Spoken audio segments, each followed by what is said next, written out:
14 दिन सोते जागते रोते बिताकर जया जब घर पहुंची तो माँ बिस्तर पकड़ चुकी थी।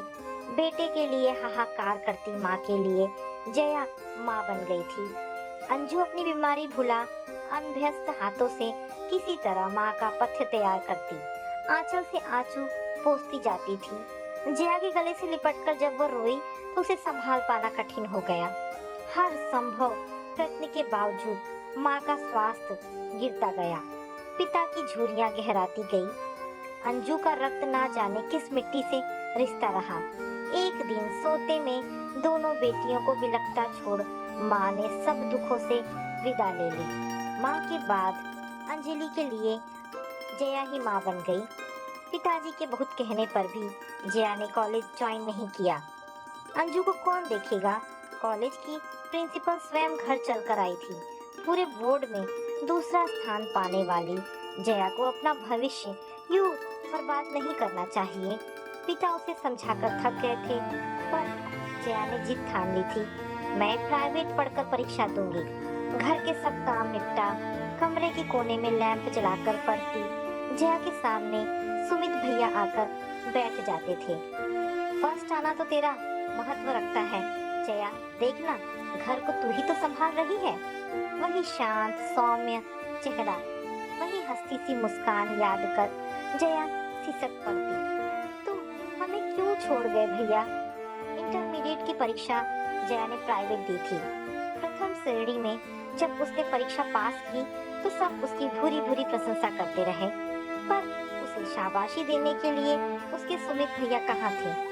रात भर आंसुओं से तकिया भिगोती जया सुबह उठकर सामान्य कामकाज में जुट गई थी। सब कुछ स्वादहीन एक रस्सा जीवन चलता रहा। जया ने बीए की परीक्षा भी पास कर ली। घर पर ही एमए की पढ़ाई शुरू कर दी थी। भैया उसे डॉक्टर बनाना चाहते थे, वह तो अब सपना था, पर एमए के बाद थीसिस लिख वह भैया की इच्छा जरूर पूरी करेगी। अंजलि ने अपना अस्तित्व दीदी में ही लीन कर दिया था। उसकी बीमारी डॉक्टरों ने लाइलाज घोषित कर दी थी, फिर भी इंजेक्शन और दवाइयां चल रही थी। ऑफिस में पिताजी की तबीयत खराब हो गई। खबर पाते ही जया भागकर अस्पताल पहुंची तो पिता की आंखों से आंसू बह रहे थे। हार्ट अटैक के साथ ही लकवे का भी असर हो गया था। बेटी के सिर पर सांत्वना का हाथ धर पाने की भी ताकत शेष नहीं रह गई थी। जया की 1 महीने की अथक सेवा पर पानी फेर उन्होंने इस संसार से विदा ले आंखें मूंद ली थी। इतनी बड़ी धरती पर रोगी बहन को सीने से चिपका जया स्तब्ध रह गई थी। अकेलेपन के एहसास से वह कांप उठी थी। पिता के ऑफिस से जया के लिए नौकरी का प्रस्ताव भेजा गया। बीमार बहन को छोड़कर जया ऑफिस कैसे जाए? पड़ोस की एक महिला बहुत ही आग्रह के बाद दिन में अंजलि के पास रहने को तैयार तो हो गई, पर अंजलि को वो बहुत अधिक घृणापूर्ण नजरों से देखती थी। एक दिन अपनी परेशानी का समाधान अंजलि ने स्वयं कर दिया। एक पत्र लिख अंजलि ढेर सारी नींद की गोलियां खाए चिर निंद्रा में लीन हो गई थी। दीदी, मेरे कारण तुम कितनी चिंता में रहती हो। मेरे जीवन का क्या कोई अर्थ है? काश भगवान ने न्याय किया होता तो भैया की जगह मैं जाती। मैं तुम्हारे लिए पैरासाइट होती जा रही हूँ। दीदी, तुम्हें भी जीने का, सांस लेने का अधिकार मिलना चाहिए। दीदी, तुम जल्दी शादी कर लेना और मेरे लिए दुखी मत होना। मैं सुख की तलाश में जा रही हूँ। तुम्हारी ही अंजू। अंजू शांत संयमी जया गला फाड़ हाहाकार कर उठी।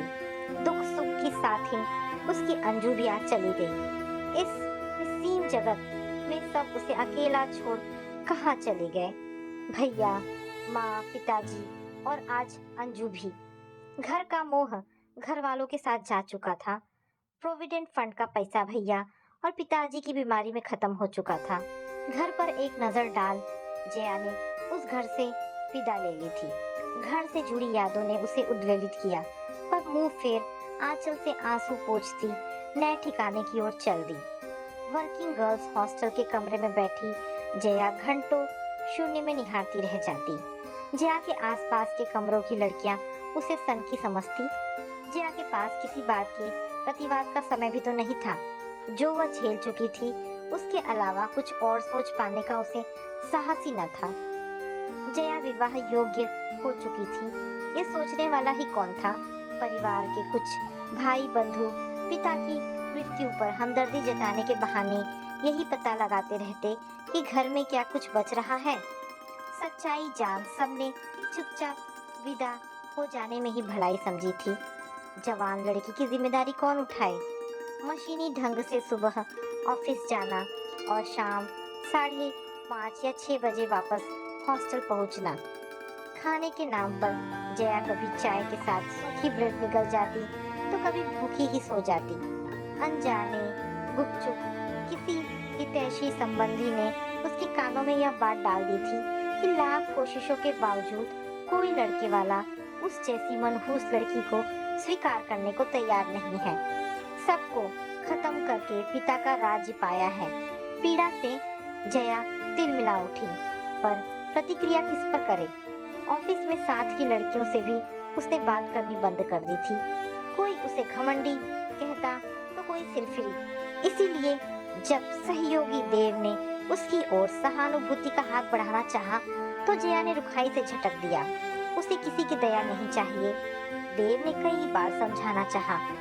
वह उसकी मनस्थिति समझता था, उसकी प्रतिभा का आदर करता था और इन सबसे ऊपर उस असाधारण बुद्धि वाली चुपचाप लड़की के प्रति आकर्षित था। जया की उदासीनता वह विश्वास पूर्वक झेल रहा था, पर तभी किसी और शहर में उसके ट्रांसफर की सूचना आई थी।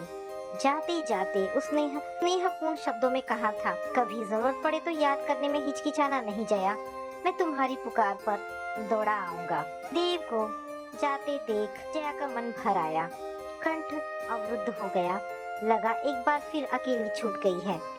किंतु हितैषियों की बातें सुन सुन वह सचमुच अपने को मनहूस मानने लगी थी। जाने के बाद भी देव जया को पत्र लिखता रहा, बार बार अपने संबंध में कोई निर्णय लेने को प्रेरित करता रहा।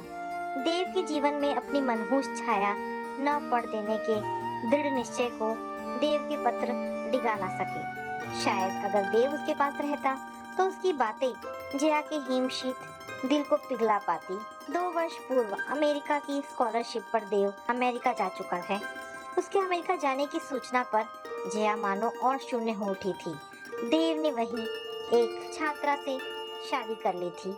सुनकर जया पूरी 2 रातें ना जाने क्यों सो नहीं पाई थी। जीवन के 30 वर्ष जया ने बिना किसी सुगंध का स्पर्श किए बिता दिए। 30 वर्षीय जया के सामने जब अजय ने बिना किसी सेंटिमेंट्स के विवाह का प्रस्ताव रखा तो उसकी व्यावहारिकता की जया ने सराहना की थी। घर में बच्चों को संभालने वाला कोई नहीं, पुरानी बूढ़ी नौकरानी अब उनके पीछे भाग नहीं पाती। अगर वह उन बच्चों की मां बनना स्वीकार कर ले तो वह कृतज्ञ रहेगा।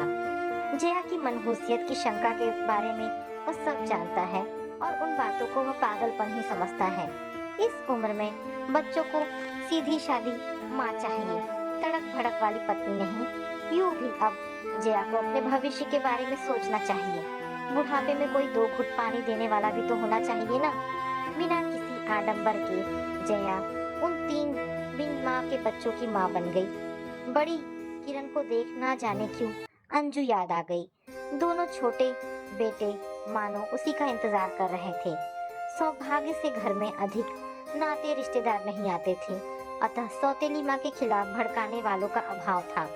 बच्चे जल्द ही नई माँ से घुल मिल गए। बड़ी बेटी किरण शुरू में थोड़ा सकुचाई, पर बाद में खुल गई। एक कांटा मन में खसकता रहा। बच्चों के पापा ने उसे बस बच्चों की माँ भर समझा।